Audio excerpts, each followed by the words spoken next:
I guess for you, what was sort of the earliest memory that you have getting into film or wanting to get into film?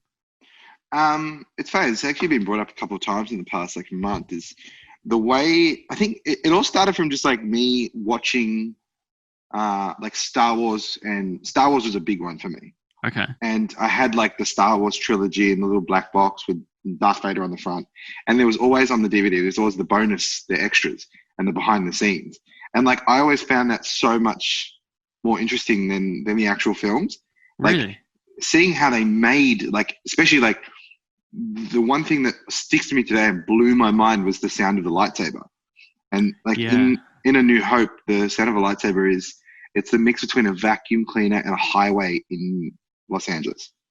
It's like, it's like, that is mind boggling that like things that like exist in our reality merged together can become something completely different in a new reality. It was like, that just absolutely baffled me. So my love for film started in the like visual effects and the behind the scenes of just like sci-fi films.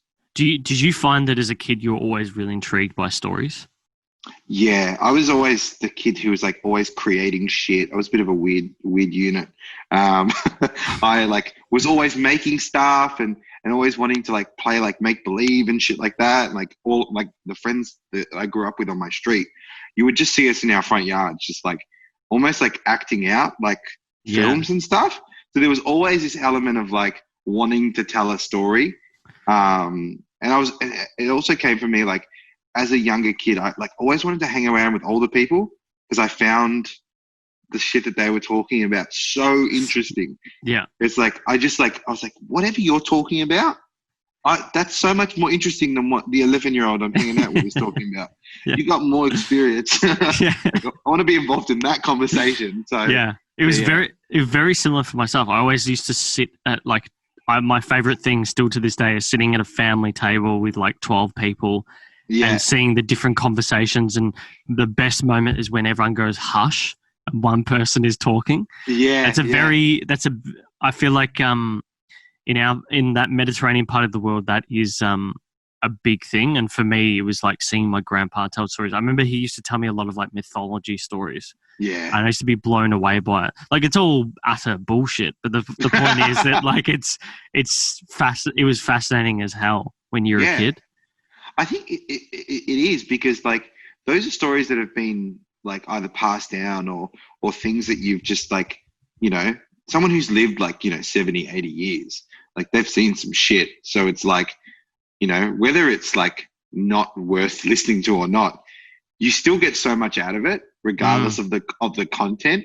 It's just like, whatever you're saying, there's something behind it. There's years behind whatever you're saying. So when you've studied and obviously you were saying before that Star Wars was the thing that really pushed you, how, like, because I know that when I went to uni, at least the first year, I had no fucking idea what I was doing. And I still did my 3-year degree. I worked in finance for might have been 8 or 9 years, and I'm now still segueing into sort of between finance and media. And I know that sort of is the direction that I want to go, but you seem to have found it quite early. So I guess what was sort of the catalyst that pushed you? Like, did you know at the end of year 12, this is what I'm going to do?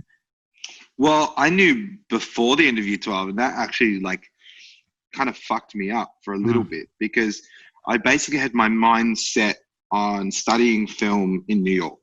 Like I was like I'm sure if you talk to my mum, she was like, Hayden was like dead set on like moving to New York.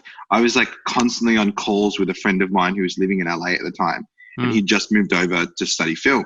And I was like, how much money do I need? Like, I was like working it all out. And I was 16 at the time.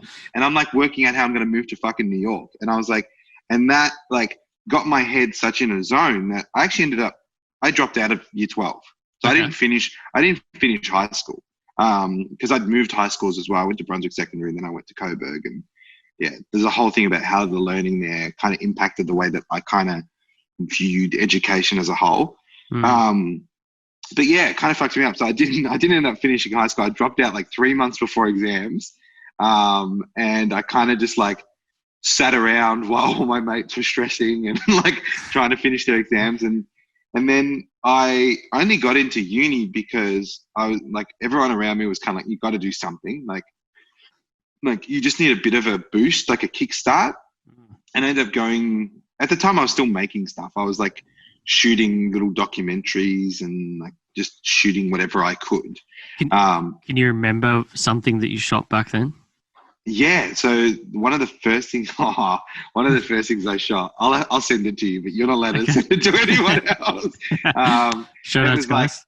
It was a video. I'm sure people have seen it. Like it's you can find it if you really want to online.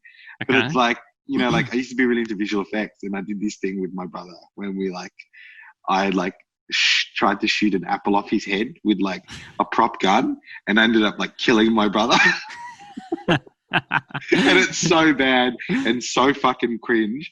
But like I look back, like a lot of people look back on those things that they did in their early days, and they're like, oh, that sucked. I was like, it didn't for me. That shit doesn't suck for me, because it's like I was truly fucking passionate, and I'm not jaded by the world as I am now, and like all the clients I deal with and all the work that I do. Like I was truly inspired to do stuff, and I just did it. Like I didn't, there was no, like, I wasn't worried what other people thought, and I was just like, I want to make this, and I fucking go and make it.